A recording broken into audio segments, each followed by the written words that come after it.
everybody, it's Chris Shubert coming to you with a special edition of the Zoom, where we zoom in on thought leaders in the channel today. My guest today is Scott Kinka from EvolveIP. Hi, Scott. How you doing today? I'm well. How are you? Doing good, sir. Doing good. Obviously, we're coming to here in some very interesting circumstances. You know, both of us are on Microsoft Teams today. You can tell that with our cool blurred background, so you can't see all my comic book and concert memorabilia. I can't see your sign, but I know it's there. You know, we're in a very different industry right now, and EvolveIP over the last year has transformed itself as a company, really put the focus on collaboration, which makes you or puts you in a position to really lead in a time when we're going to need some leaders. So tell me a little bit about, one, how are you doing? How are things going for you personally as we go with this stuff? And what's EvolveIP's position during the COVID-19 crisis? Yeah, great question. So, first about us, I mean, we're doing great. It's been about the busiest 2 weeks of laboring at home that you could possibly imagine so far. I'm blurred because I'm actually in the bar in my basement. Don't take from that what you will.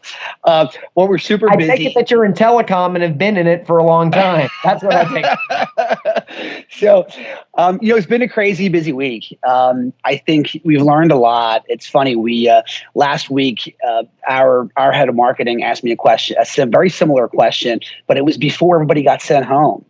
And he said, what should companies do? And my answer was, well, here's the thing. If a mobile first, if a remote first, collaboration first strategy is your core strategy, then a work from home strategy isn't really an alternative, right? It's about making it the core of the way that you operate. So in terms of how we're doing, hey, we're doing great. Our office actually flooded out a year and a half ago, and we were out of our headquarters for something like 8 weeks or some crazy number. So we're pretty good at it. But, certainly products, Microsoft Teams among them, that are really driving the marketplace. We're living in collaboration now. How's it affecting our clients? Well, we have a lot of them who are coming to us saying, hey, those features you were trying to sell us, I guess we probably need them now. So we processed as many collaboration seats last week as we did on Thursday and Friday of last week as we had the previous 2 weeks before that. So a lot, going on there, and customers are moving towards it. And I think the other thing that I'm seeing is I think people are realizing the difference between chat and collaboration, right? I mean, kind of what we're doing right now. The traditional walls of the office have come down, and here we are still having to operate. I'm finding myself in some cases being more efficient because, it's meeting to meeting to meeting to meeting, and sort of everybody's expecting to operate this way. So, it's been good for business. I think, certainly bad for the economy and rough on some customers.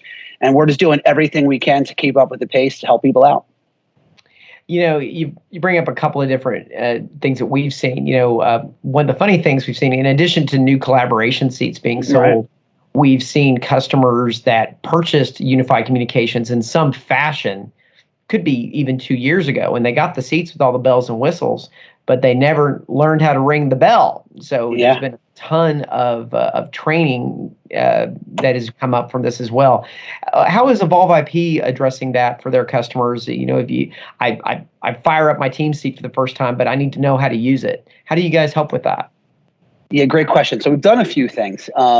First off is that, we've got a very detailed knowledge base that's full of, great tips and tricks and things of that nature. And we very quickly started compiling the greatest hits and sort of pulling them out of the content that's out there. So the first thing that we did for our clients was we started broadcasting to them, hey, you may or may not be an avid user of the knowledge base, but here is our work from home, greatest hits. And that's everything from, videos on how to work inside the collaboration solutions to, and look, you still see them. How do I change the VLAN on my phone because my strategy was I'm taking the phone home? You know what I mean? So all of those scenarios, so kind of compiled the greatest hits together, put out a lot of directives even on, hey, these are what the settings look like in, Verizon broadband routers and Comcast broadband routers. We're not going to be able to help you necessarily get in and solve those problems for you, but we're going to build you best practices so that you can get in that devices that aren't ours that maybe are in the way of you being successful. How do we make that happen? So first it was compiling good information. The other thing we did is we basically tripled our online training calendar. Right. So we have standing meetings that are available to learn various clients, teams among them. We're super busy in terms of getting attendance in those right now as well. So those have been among them. And, you did mention, it was funny that you mentioned a lot of people bought the Cadillac and then, keep it in first gear kind of scenario. We have an awful lot of that going on. People just going, hey, how do I know I have this feature. I just don't, where's the download? I don't know what my application password is because I just dialed the phone on my desk. So there's a lot of that going on right now. We worked very hard to keep, support staffed at a level, despite everybody working from home, that we're in position to keep our answer rates consistent with what they normally are and keep our customers informed. It's funny. You remind me of literally a true story that happened to me yesterday. I had a particular partner that was making some requests. I said, you should really get on Teams. That way you can contact CNSG directly via our distros and you'll be set. We can collaborate together. He goes, oh, how do I go about getting Teams set up? So I sent him down that road.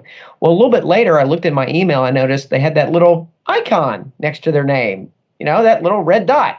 So I clicked open up the chat window and say, did you know you're already on Teams? And this person comes back and goes, what? I didn't even know I had it. Didn't even know it was turned on. But it's probably been, firing up every single day. And she just never happened to use it. So I think it's real common. I do think one of the fun pieces of this is it is forcing video collaboration to the forefront. We've been selling video conferencing for years in some way, form, or fashion. But I think everyone listening and watching today, and I'm sure you'll agree with me here, you still log into a whole bunch of calls, which will show up with just the initial or your profile pic. No one does video.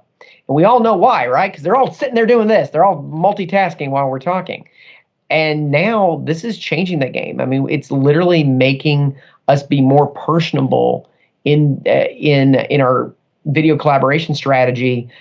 And I think actually building a hell of a lot more value for work from home than it's ever had before. If anything, it's killing the cocktail culture and the need for a face-to-face meeting. Yeah, in a lot of ways, it's really changed the way that we have an expectation of meetings. I mean, I have not had a meeting for the past 2 weeks that hasn't been on video. And these are people that I've collaborated with fairly consistently. You just didn't think about it because you were in your office environment, right? We have a practice internally, where in our team's implementation, we mandated that every internal call be on video months ago before this happened. So people were in that practice, But you're in that mode where you're like, hey, such and such, I see your initials, hit the button. But now that we're doing it, I think a lot of things are happening, right? I mean, one is, we're thinking about what's the etiquette of video conference calls for the first time. We've had incidents ourselves where we're like, hey, you know what? You really should consider what you look like. Maybe you should have a collar on, right? Maybe you need to consider your lighting. And if this is going to be the new norm, there's a whole set of kind of business etiquette and rules and understanding and expectations, understanding of people at home, but expectations of a level of effort that's put in to still make the environment professional. Right.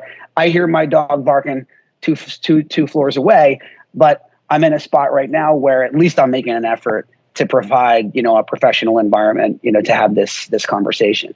So that's one of them. I was chuckling in the middle of your question there, not because of what you said, but because we've had this running joke inside of EvolveIP. Every year in January, I get up and I give the roadmap for the year. Here's the stuff we're going to focus on. Here's what we see happening in the industry. These are the industry trends. And we're really good at guessing that. We've made a lot of good bets around, the areas in our business to focus on over the last decade. But I kid you not, I must have stood up every year for the past 6 years and said, this is the year of video. And every year it becomes a joke. So now they sort of, I think it's here. partly because the technology's grown, but I think we've had this situation that's forced us into, really a net change in our expectations of communications with other humans that are outside of our business. I would argue along with that it's forced the generations together, because the UCaaS solutions that we sold that haven't had phones or that have been very video collaborative styles, I've seen that a lot from younger decision makers, younger companies. And it's a lot of us, us Gen Xers and beyond, that make up the majority of sales leadership in the channel today. We're the ones that still use conference bridges, right? We're the ones that don't get on those video conferences. And that's common throughout all businesses. And I think this is really forcing all those guys and gals from the different generations to really come together and embrace the technology. As you know, let's be honest, this is a god awful situation. We all hate it. But the silver lining of it is maybe truly this becomes the year where this type of communication actually gets more personal. I want to focus a little bit on Teams for a second. Kind of a two-part question for you. One, EvolveIP has been around for a while, and you've obviously got a robust Cisco background. But you've really centered on Teams versus the other collaboration tools and really staked your claims there. One, why Teams? And two, we talked a little bit earlier about true collaboration tools. It's more than chat.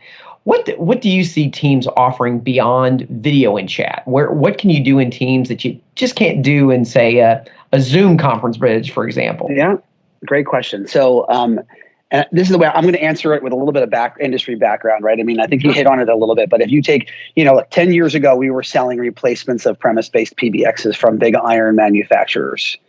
And it was just another place to host the thing that you were already doing, which was picking up the phone, right? And then 5 years ago, we started tacking in basic one-to-one collaboration with some meetings aspects. So your $30 seat got you a DID and some usage and a phone and a PBX, and then maybe it got you instant messaging and presence and a simple meeting, online screen share with a dial-in, and perhaps it got you some video.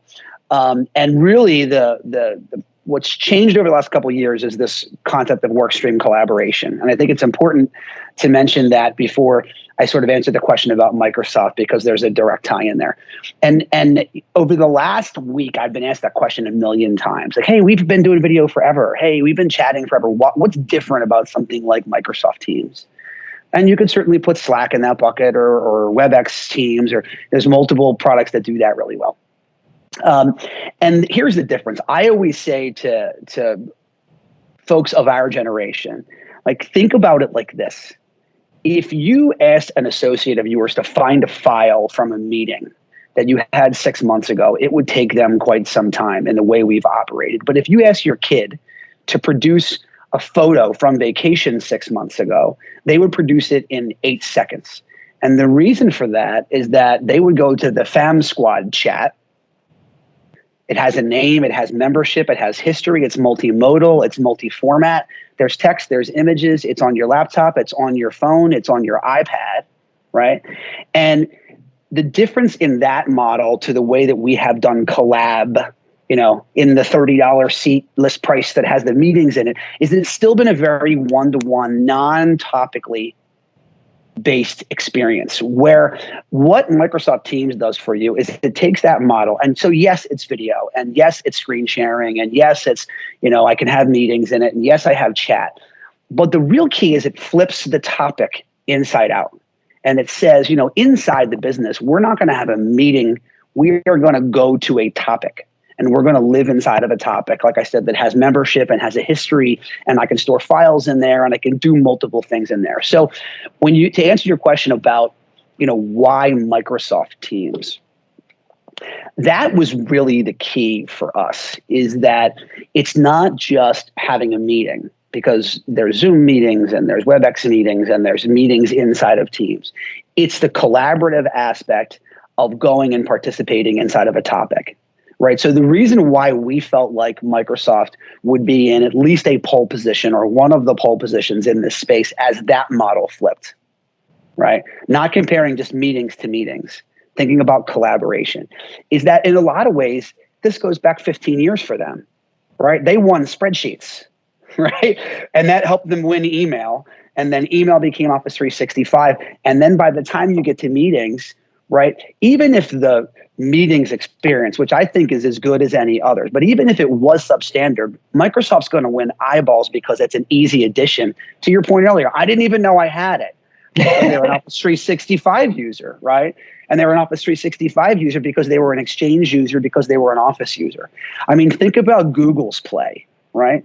Google's play for business services right now is to give these services away to your kids in school, hoping that when they become decision makers 15 years from now, they got a crack. Because they're not going to crack the email and productivity application side now. Right, so that's we made the bet on Teams because there's a natural progression there.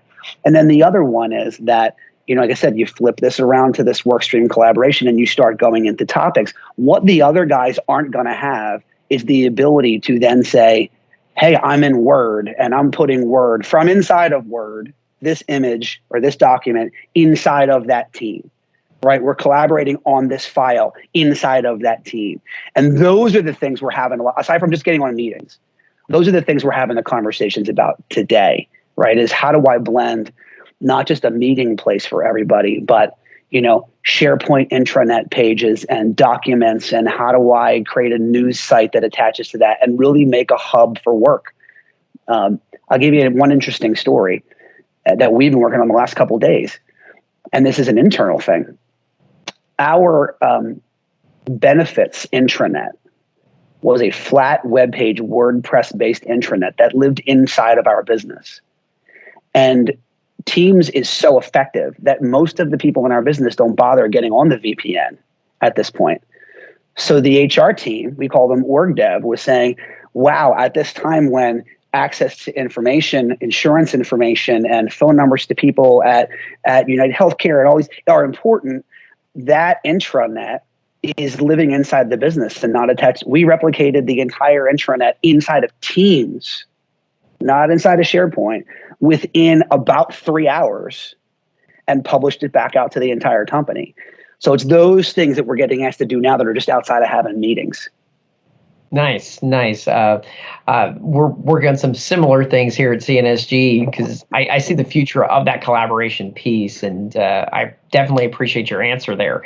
So we've talked a lot about UC and Teams together in collaboration, but before we sign off here, I'd be remiss if we didn't talk a little bit about one of the core products that EvolveIP has always been known for, which is DaaS, Desktop as a Service. Now, as we move into the new work from home reality, that's another key product that has come up because everyone's working from home. Not every company provides devices for them. Tell me a little bit of where you see the role of Desktop as a Service evolving, over the next year or so as we deal with this new revolution in work from home. So that's been the other conversation we've been having a tremendous amount of. We're standing up DaaS environments, almost as fast as we're standing up new collaboration seats right now. And because that's Teams solves the collaboration issue, or WebEx Teams does, or Zoom does. We can get people to people, but then what are they doing? Right? We know we can get files, we know we can get people talking, but what about all the other applications in the business, right? So we've really talked about DaaS, and we still do a tremendous amount of DaaS, but we've kind of morphed that conversation we call it workspaces, because there's a set of tools that fall in there, DaaS being one of them. But in a lot of businesses, they've already crossed over the SaaS inflection point, right? So, and what I mean by SaaS inflection point is, you've got, 10's probably a lot, but I'll use it as a round number, 10 critical apps to do your job, and 8 of them are in the cloud already, right? Teams, Office 365, Salesforce is out there. You're using QuickBooks Online, but there's the medical EHR, or there's, Joe's accounting app that he built in C# and, in college and is still in the business, or the inventory app or the ERP. Those apps that are orphaned are really what's driving the workspaces conversation right now. A lot of what we do doesn't require a start menu, right? I can pop open a Chromebook and do Teams. But but the question really is, what about those legacy applications that are out there? So, while DaaS is an answer, it's not necessarily, except for tech people like us, a question, right? The question is, what do I do with that remaining application? And that's what we're hearing from our customers on. They're not calling us saying, I need DAS. They're calling us and saying, we went home, we used Teams like you said, we're already Salesforce, but, Scott, I got this problem with this one critical thing out here. What do we do with that guy? How do I get that out there? So DAS is a really good answer there, but we're also offering in Workspaces, what we offer is sort of a 3-tiered model. Workspaces 1 is what we call Core, is essentially a business homepage that consolidates all of your SaaS applications under one password that IT can control, right? The second one, which we call Workspaces Standard, is that same experience, but in that one, we can host only individual applications. Right. So what we're doing there is we're saying, we'll go host just Joe's accounting app and we'll publish it as a tile into there. All right. And then the third one is Workspaces with a full DAS. And if you take your business, this is like sales is the all SaaS leader user. Accounting is probably the people with the one app. And then like the engineering guys are the ones who need DAS because they've got to get to start menu and they're doing all their CLI and all that kind of stuff. And that's how it works in our business. But they're all logging into the same business homepage, and those application entitlements are being handed out in the same UI. So that's where I see that business going. I don't mean to say that it's not about DAS, because DAS is still part of that story, but it is a slightly broader one in that the conversation is more morphed to how do I get those 1 or 2 remaining apps out into the cloud? And we've been using the term SaaSify those. I don't know if it's a word, but we're going to coin it and stick it on Wikipedia. Well, it sounds sassy. But going along with that, one thing that we haven't talked about here, and we're coming up on our end of our show here, but you're delivering all that via security, or you're delivering it securely, I should say, and that's something I do want to make sure that the partners and customers that are listening to this, watching this, understand that your collaboration solution, your DAS solution, your SaaS solution has to have security at its core. That's more important than ever before. And one of the great things about the solutions that EvolveIP brings is that security is built into them. They know that's when they're delivering something to you, it's got to be just for you and not anybody else. And because we've seen a ridiculous amount of stories in just the last 2 weeks about the bad guys really taking advantage of a really rough situation and going after companies. A great secure solution with both collaboration and desktop as a service and single sign-on tools from EvolveIP can protect you against that. And Scott, I got to say, you guys are very well positioned. You already were for the future, but if this new normal is what we're facing, you guys are well built to take advantage of that and help a lot of customers out over the next several months. I appreciate the comment. We feel the same way, and we're doing everything we can, to help out our partners and customers in this time of need. So, thankfully the vision is matching the need at this point. And we'll all hold on and see what the future holds. Absolutely. That's what we're all doing right now, is holding on. Thank you so much for being a guest, and thanks for everything you're doing for the CNSG community. Absolutely. Thanks. All right. We'll see you all next time. Thanks.